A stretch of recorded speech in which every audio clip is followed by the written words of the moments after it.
Salam semua jemaat Tuhan yang Tuhan Yesus kasihi. Apa kabar semua? Kita bersyukur karena Tuhan itu tetap setia dalam kehidupan kita.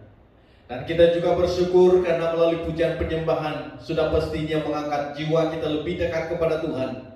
Merasa hadiratnya yang sesungguhnya, yang memberikan kita kekuatan, kesegaran baru. Dan sebelum kita mendengar firman Tuhan yang akan membuat kita lebih dikuatkan bersama, mari kita datang kepada Tuhan dalam doa. Saya akan pimpin kita di dalam doa. Bapa di surga, terpujilah namamu, sebab kami tahu bahwa Engkau adalah Tuhan pencipta yang telah mencipta segala isi dunia ini. Tanpa Engkau tidak ada sesuatu pun yang ada, dan tidak ada sesuatu pun yang terjadi di muka bumi ini. Dengan itu Bapa, kami sangat bersyukur karena Engkau adalah pencipta segala sesuatu, dan karena Engkau mempunyai tujuan yang sangat besar dalam seluruh kehidupan kami.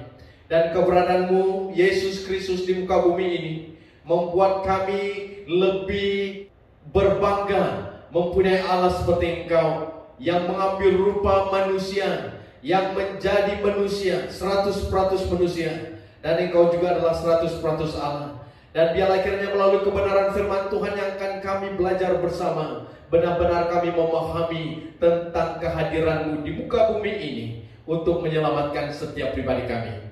Terima kasih Bapa, di dalam nama Tuhan Yesus Kristus hamba-Mu sudah berdoa. Amin. Jemaat Tuhan yang Tuhan Yesus kasihi, saya ingin membuat kita dengan belajar Injil Yohanes sepanjang beberapa bulan ini, dari pasal 1 sampai pasal yang terakhir, yaitu pasal yang ke-21. Mengapa kita perlu belajar suatu kitab ataupun seluruh Injil Yohanes ini? Karena melalui belajar satu Injil, suatu kitab, akan membawa kita mengerti secara keseluruhan bahagian-bahagian yang ada di dalam seluruh Injil Yohanes ini. Dan kalau kita dapat melihat keseluruhan bagian firman Tuhan di dalam Injil Yohanes ini menceritakan tentang Yesus, dan kita berfokus kepada Yesus, berarti semua apa yang akan diajar di dalam Injil Yohanes ini adalah berfokus kepada Yesus. Pasal pertama, ayat 1 hingga ayat 18 berbicara tentang Logos, yaitu tentang Yesus yang mengambil rupa manusia, yang menjelma menjadi manusia, yang disebut inkarnasi. Dan itu kita membaca dalam pasal 1 ayat 1 hingga ayat 18 yang berkata demikian. Pada mulanya adalah Firman. Firman itu bersama-sama dengan Allah, dan Firman itu adalah Allah. Ia pada mulanya bersama-sama dengan Allah. Segala sesuatu dijadikan oleh Dia, dan tanpa Dia tidak ada sesuatu pun yang telah jadi dari segala yang telah dijadikan. Dalam Dia ada hidup, dan hidup itu adalah terang manusia. Terang itu bercahaya di dalam kegelapan, dan kegelapan itu tidak menguasainya. Datanglah seorang yang diutus Allah, namanya Yohanes. Ia datang sebagai saksi untuk memberi kesaksian tentang terang itu, supaya oleh dia semua orang menjadi percaya. Ia bukan terang itu, tetapi ia harus memberi kesaksian tentang terang itu. Terang yang sesungguhnya, yang menerangi setiap orang, sedang datang ke dalam dunia. Ia telah ada di dalam dunia, dan dunia dijadikan olehnya, tetapi dunia tidak mengenalnya. Ia datang kepada milik kepunyaannya, tetapi orang-orang kepunyaannya itu tidak menerimanya. Tetapi semua orang yang menerimanya diberinya kuasa supaya menjadi anak-anak Allah, yaitu mereka yang percaya dalam namanya. Orang-orang yang diperanakan bukan dari darah atau dari daging, bukan pula secara jasmani oleh keinginan seorang laki-laki, melainkan dari Allah. Firman itu telah menjadi manusia dan diam di antara kita, dan kita telah melihat kemuliaannya, yaitu kemuliaan yang diberikan kepadanya sebagai anak tunggal Bapa, penuh kasih karunia dan kebenaran.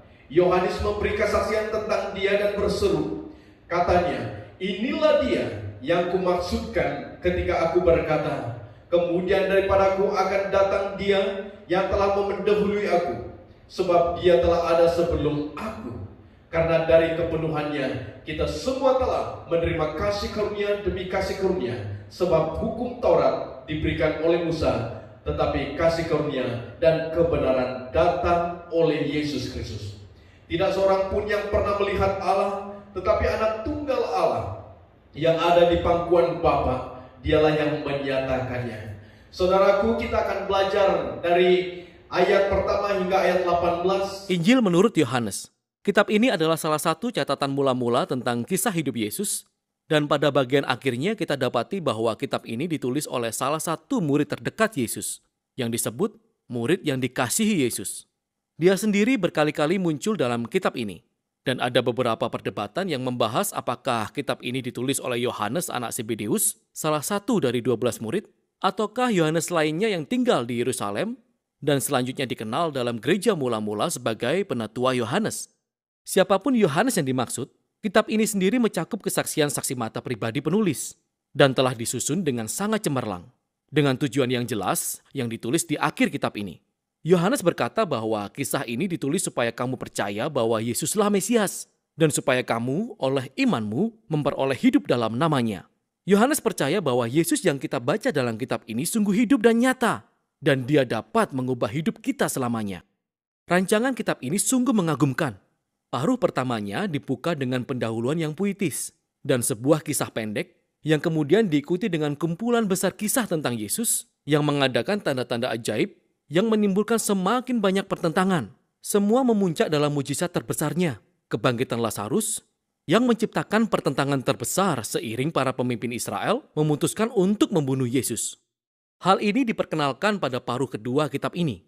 Bagian ini berfokus pada malam terakhir Yesus dan kata-kata terakhirnya untuk murid-murid yang diikuti dengan penangkapan, pengadilan, kematian, dan kebangkitannya. Kitab ini diakhiri dengan sebuah epilog. Pada video ini, kita hanya akan berfokus pada paruh pertamanya saja. Jadi kitab ini diawali dengan dua bagian pendahuluan. Pertama, sebuah puisi yang dimulai dengan pada mulanya adalah firman. Ini jelas mengacu pada Kejadian 1 ketika Allah menciptakan segalanya dengan firman-Nya, yaitu perkataannya. Adapun perkataan seseorang terpisah dari orang tersebut, namun adalah perwujudan dari pikiran dan kehendak orang tersebut. Oleh karena itu Yohanes mengatakan, firman Allah bersama-sama dengan Allah, yakni yang terpisah dari Allah. Tetapi firman itu adalah Allah, karena firman itu ilahi. Dan ketika kita merenungkan pernyataan ini, selanjutnya dalam puisi ini kita mendengar bahwa perkataan ilahi ini menjadi manusia di dalam Yesus. Kemudian Yohanes melanjutkan dengan membawa kita kepada kisah di Keluaran, yaitu bahwa Yesus adalah tabernakel Allah di tengah-tengah kita. Hadirat yang mulia dan ilahi yang melayang-layang di atas tabut perjanjian Allah itu menjadi manusia di dalam Yesus, yang membawa kita pada pernyataan terakhirnya bahwa pribadi Allah Israel yang esa dan sejati itu terdiri atas Allah Bapa dan Anak yang telah menjadi manusia untuk menyatakan Bapa kepada kita. Sekarang, seiring kita menimbang-nimbang pernyataan-pernyataan yang mencengangkan ini, selanjutnya kita lalu mendengar kisah tentang bagaimana Yohanes Pembaptis pertama kali bertemu Yesus, dan kemudian membawa orang lain menemuinya dan menjadi muridnya, dan satu demi satu orang-orang berjumpa dengan Yesus. Mereka menyerukan pemikiran mereka tentang siapa Yesus itu, dan dalam satu pasal ini, Yesus diberikan 7 gelar. Adapun gelar-gelar ini mempersiapkan kita kepada kecintaan Yohanes terhadap 7 gelar dalam merancang kitab ini. Namun keseluruhannya juga menciptakan sebuah pernyataan bahwa Yesus dari Nazaret yang sepenuhnya manusia ini adalah Raja Mesianis. Dia adalah guru atas Israel. Dan dia adalah anak Allah yang akan mati bagi dosa-dosa dunia. Yaitu pasal 1, di mana saya ingin membawa kita dengan suatu tema, yaitu mengenal Yesus Allah yang berinkarnasi.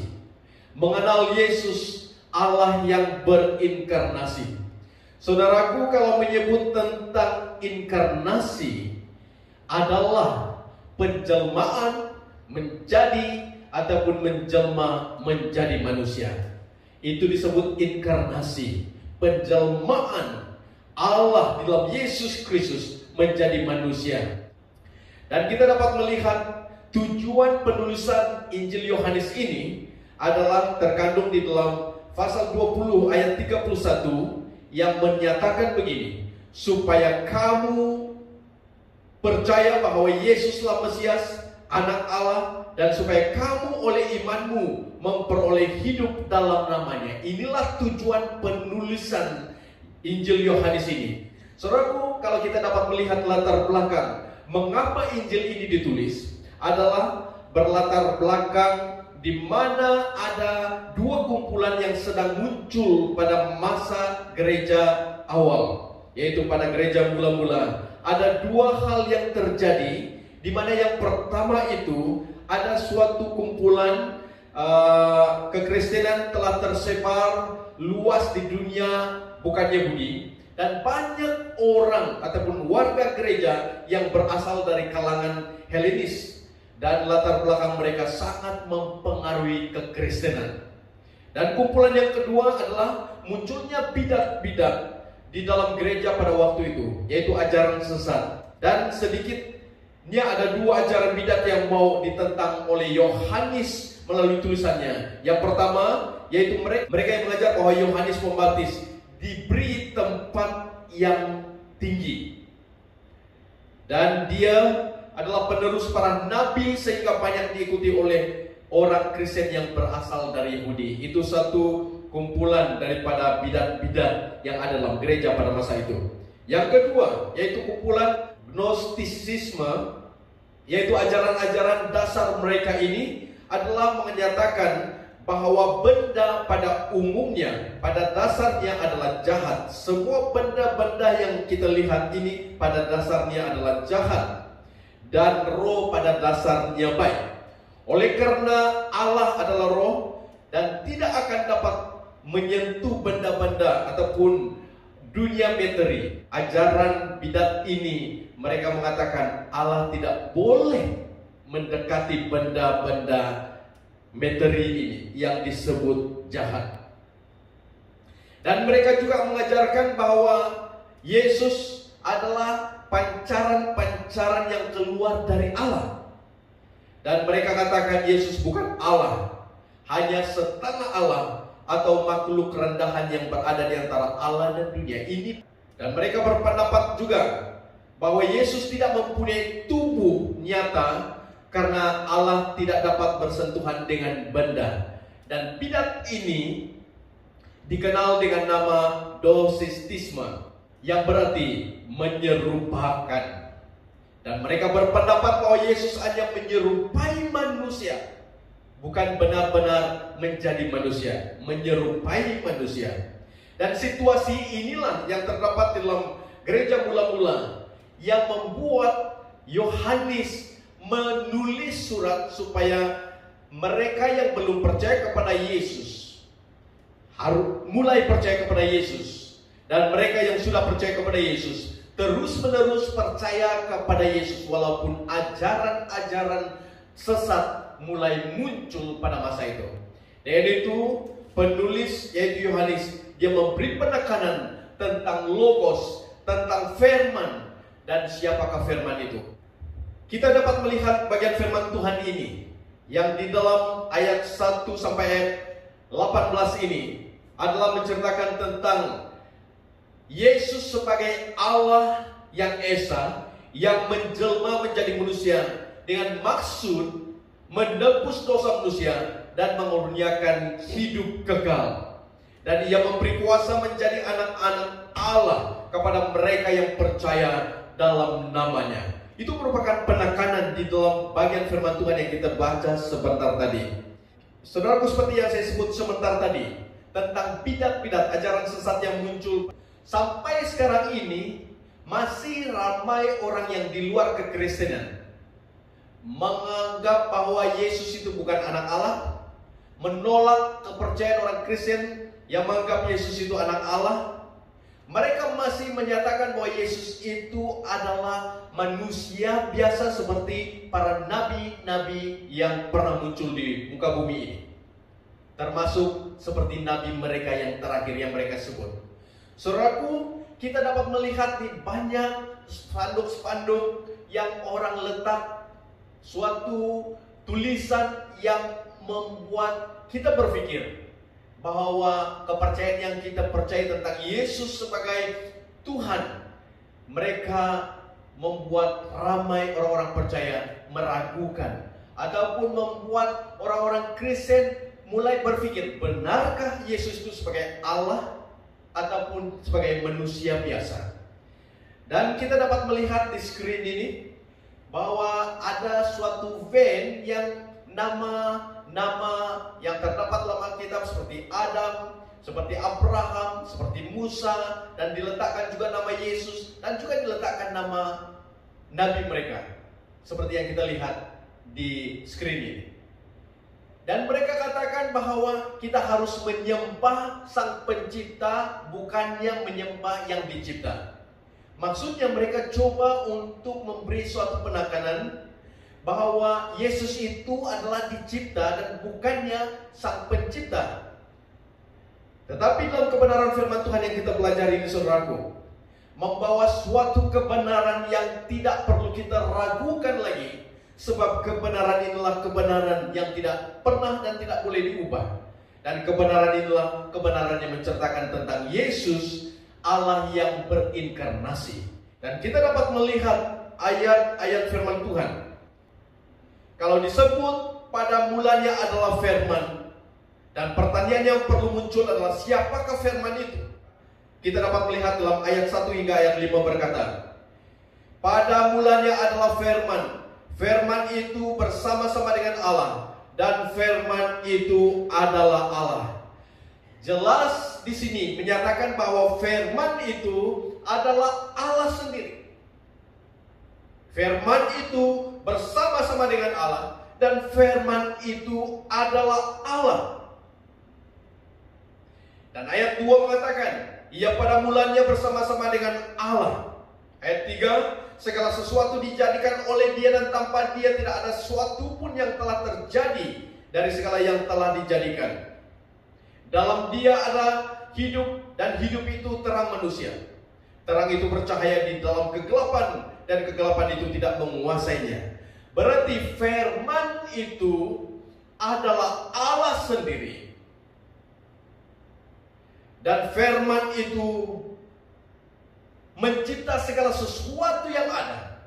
Dan tanpa firman Allah ini tidak terjadi apa yang kita lihat hari ini, yaitu penciptaan alam semesta ini. Dan firman itu dikatakan juga di dalamnya ada hidup, dan hidup itu terang manusia. Dan terang itu menguasai kegelapan, kegelapan tidak dapat menguasai terang tersebut. Itulah firman yang disebut oleh firman Tuhan yang kita baca sebentar tadi. Jelas di sini siapakah firman itu? Firman itu adalah Allah sendiri. Dan kita dapat melihat, saudaraku, bila menyebut tentang Allah, Yesus adalah firman itu yang telah menjadi manusia. Itu luar biasa. Itu doktrin kita, itu dasar kepercayaan kita. Allah menjadi manusia, yaitu Yesus menjadi manusia. Dia meninggalkan surga, taktanya, mengambil rupa manusia, menjadi manusia, lahir sebagai manusia. Dan kita tahu cerita itu di dalam Injil Matius tentang kelahiran Yesus. Tanpa bapa, tetapi kelahirannya oleh Roh Kudus. Saudaraku, kita dapat meyakini tentang kebenaran ini. Kita tidak perlu meragukan lagi tentang siapa yang disebut firman dalam ayat firman Tuhan yang kita baca sebentar tadi. Jelas menyatakan firman itu memang Allah, dan firman itu adalah Yesus sendiri. Amin, saudaraku. Kita melihat di dalam ayat 10, ayat 11 dan ayat 14 menyatakan bila firman itu menjadi manusia dan siapa namanya.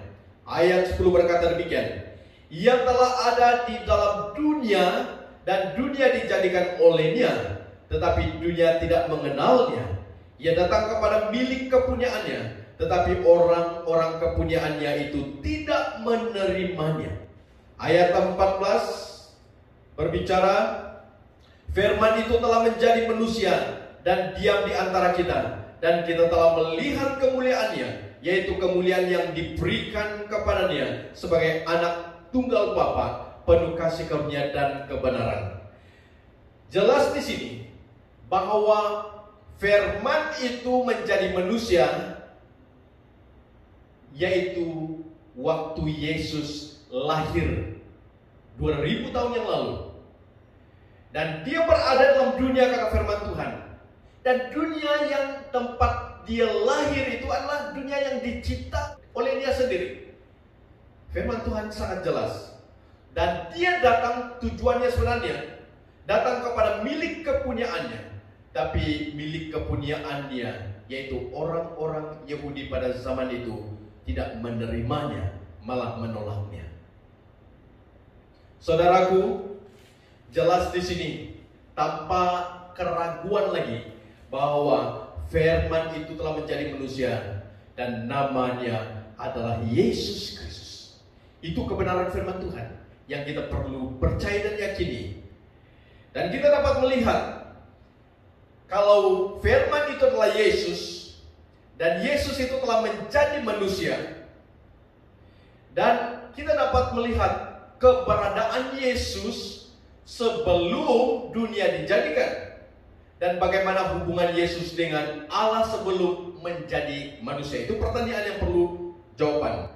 Dan kita sudah baca dalam ayat 1 hingga ayat 5 tadi menerangkan tentang dia adalah firman. Keberadaan Yesus itu adalah sebagai firman Allah sendiri. Dan firman Allah ini adalah firman yang hidup bersama dengan Allah, dan dia sendiri adalah Allah. Dan inilah keberadaan Yesus bersama dengan Allah Bapa surgawi. Luar biasa. Dia adalah firman. Dan firman Tuhan mencipta segala sesuatu, dan Yesuslah sang pencipta yang mencipta segala sesuatu. Amin, saudaraku. Dia adalah terang itu. Dia adalah hidup itu. Itulah keberadaan Yesus. Dan terang Yesus ini menguasai kegelapan. Segelap manapun kegelapan di muka bumi ini, Yesus adalah terang yang menerangi seluruh muka bumi ini. Dia yang menguasai seluruh ciptaan alam ini. Kita tahu bahwa dia ada sebelum dunia ini ada. Amin. Dan kita dapat melihat ayat 15 dan 18 menyatakan Yohanes memberi kesaksian tentang dia, yaitu tentang Yesus. Dan Yohanes berseru, katanya, inilah dia, yaitu Yesus, yang kumaksudkan ketika aku berkata, kemudian daripadaku akan datang dia, yaitu Yesus, yang telah mendahului aku, sebab dia telah ada sebelum aku ada. Dan sebelum segala sesuatu dicipta, dia sudah ada. Itulah kebenaran dan kesaksian Yohanes sendiri. Dia mengatakan, dialah yang saya ceritakan. Sewaktu Yesus datang untuk dibaptis, dia terkejut. Sepatutnya dia tidak layak untuk membaptis Yesus. Tetapi Yesus berkata supaya digenapi semua firman Tuhan tentang dia, dan dia dibaptis. Dan sewaktu dia dibaptis, saudaraku, di mana Roh Tuhan turun ke atasnya dan suara dari langit, yaitu Allah Bapa berkata, inilah anakku yang kukasihi, kepadanya lah ku berkenan. Saudaraku, kesaksian Allah Bapa dan Roh Kudus yang hadir waktu Yesus dibaptis jelas menyatakan bahwa ketritunggalan itu tidak boleh berpisah. Dan kesaksian Yohanes ini menerangkan tentang hubungan Yesus dengan Allah Bapa sebelum dia menjelma menjadi manusia. Cukup jelas. Dan dia adalah Allah itu sendiri. Dia adalah Tuhan kita yang mengambil rupa manusia, menjadi manusia, dan hidupnya untuk tujuan mati di atas kayu salib untuk menanggung dan menebus engkau dari sebuah dosa-dosa manusia. Kesaksian Yohanes Pembaptis tentang Yesus yang dihubungkan dengan terang dalam ayat 9 mengatakan, terang yang sesungguhnya yang menerangi setiap orang sedang datang ke dalam dunia, yaitu berbicara tentang Yesus sendiri. Ayat 14, Yohanes Pembaptis juga memberi kesaksian tentang kemuliaan Yesus itu, yaitu dikatakan ayat 14, firman itu telah menjadi manusia dan diam di antara kita, dan kita telah melihat kemuliaannya, yaitu kemuliaan yang diberikan kepadanya sebagai anak tunggal Bapa, penuh kasih karunia dan kebenaran. Kemuliaan Allah itu di dalam Yesus Kristus disaksikan oleh Yohanes Pembaptis dan para rasul murid-murid Yesus pada masa Yesus berada di muka bumi ini sebagai manusia, 100% manusia.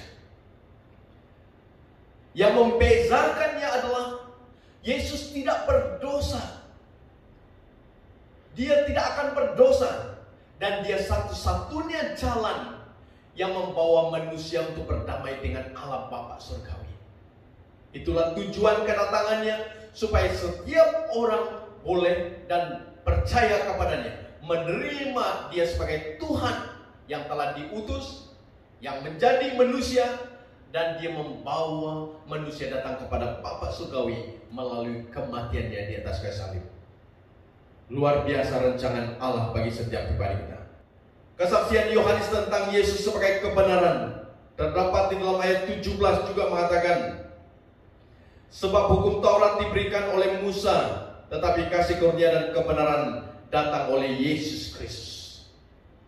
Berarti kehadiran Yesus di muka bumi ini, dia adalah kebenaran itu sendiri, dan dialah membenarkan manusia di hadapan Allah Bapa surgawi. Hukum Taurat tidak berkuasa untuk membenarkan manusia di hadapan Tuhan. Malah hukum Taurat menunjukkan manusia tidak benar di hadapan Tuhan. Setiap kali manusia berhadapan dengan hukum-hukum Allah, hukum Taurat yang diberi oleh Musa, maka mereka menyadari bahwa mereka orang berdosa. Tetapi bila Yesus datang sebagai kebenaran, dan dia adalah kebenaran itu, maka dia membenarkan manusia di hadapan Allah Bapa surgawi melalui kematiannya di atas kayu salib. Sehingga manusia itu tidak lagi disebut orang berdosa, tetapi orang yang sudah dibenarkan. Dan itulah Yesus, kebenaran, dan dia adalah kebenaran itu. Dan kita dapat melihat di dalam ayat 18 kesaksian Yohanes Pembaptis tentang Yesus, hubungannya dengan Allah Bapa. Dalam ayat 18 berkata, tidak seorang pun yang pernah melihat Allah, tetapi anak tunggal Allah, yaitu Yesus Kristus, yang ada di pangkuan Bapa, dialah yang menyatakannya. Yesus naik ke surga, dia berada di sebelah kanan Allah Bapa surgawi, dia menjadi pendoa syafaatmu, dan dia mengirim Roh Kudus datang dan menjadi guru, menjadi roh penghibur, roh penolong, roh kebenaran yang hadir setiap masa dalam kehidupan kita. Dan melalui pekerjaan Roh Kudus inilah menyatakan apa yang dia lihat, yang Yesus telah buat, dan apa yang Allah Bapa lakukan dalam perancangan penyelamatan manusia untuk menjadi anak Allah. Di dalam ayat 12 itu memberitahu jalan untuk kita menerima hak sebagai anak Allah. Dikatakan, tetapi semua orang yang menerimanya diberinya kuasa supaya menjadi anak-anak Allah, yaitu mereka yang percaya dalam namanya Allah. Percaya dan menerima Yesus sebagai Tuhan dan Juru Selamat, sebagai firman, sebagai kebenaran, sebagai hidup, sebagai terang itu. Menerima dia. Dan pertanyaan saya hari ini, bagaimanakah pengenalanmu akan Yesus yang engkau serukan namanya setiap masa? Apakah engkau masih mempunyai keraguan bila berhadapan dengan orang-orang tertentu yang menyoal tentang kepercayaanmu tentang siapa Yesus itu? Apakah Anda masih mempunyai keraguan terhadap Yesus sebagai sabda, sebagai firman Tuhan, sebagai Allah sendiri yang menjadi manusia? Bagaimanakah pengenalanmu secara pribadi terhadap Yesus itu sendiri? Walaupun kita menyanyikan nama Yesus, menyebut nama Yesus, mengungkapkan nama Yesus, saya risau kalau hanya itu menjadi sebutan yang tidak membuat kita layak masuk dalam kerjaan surga. Karena firman Tuhan di dalam Matius pernah berkata, bukan setiap orang yang berseru kepadaku Tuhan, Tuhan yang menerima keselamatan, yang masuk ke dalam kerjaan surga, tetapi mereka yang melakukan kebenaran-kebenaran.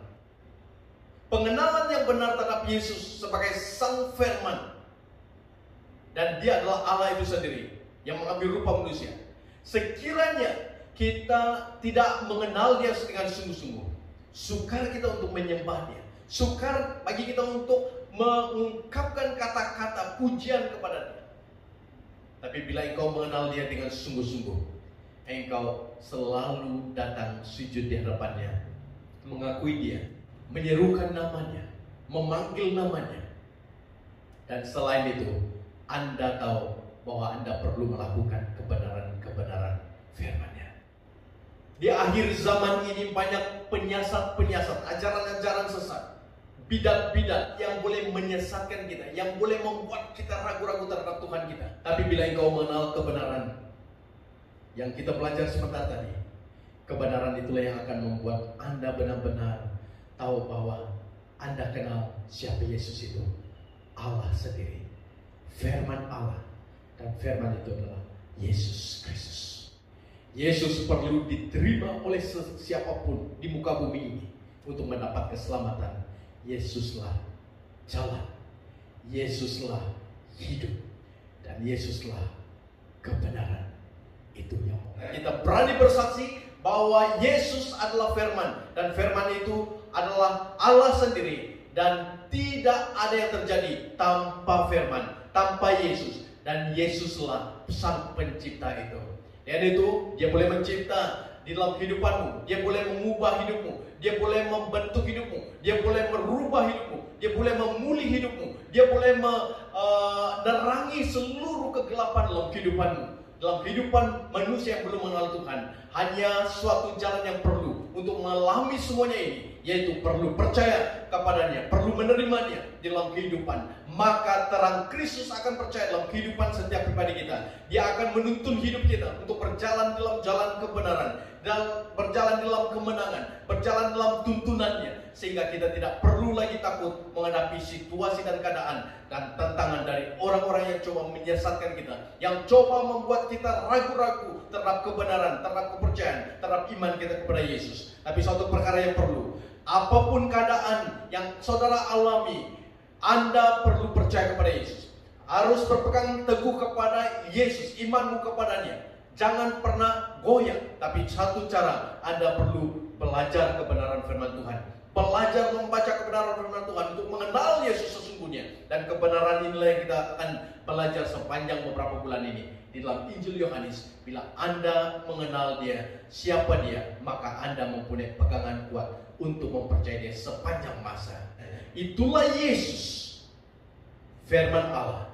Dan Dia adalah 100% Allah. Dia adalah 100% manusia. Dan Dia tidak berdosa. Dia datang untuk menyelamatkan engkau. Mari kita datang kepada Tuhan dalam doa. Bapa di surga, kebenaran firman Tuhan kami baca, kami belajar, kami renung, dan kami ambil menjadi suatu pegangan hidup kami, dasar iman kami. Dan memang kami tahu melalui kebenaran firman Tuhan ini membuat kami lebih meyakini tentang siapa Engkau. Walaupun orang mengatakan Engkau adalah manusia biasa, Yesus adalah manusia biasa, tapi bagi kami Yesus adalah Tuhan. Dia adalah firman, dan tanpa Dia tidak ada sesuatu yang terjadi di muka bumi ini.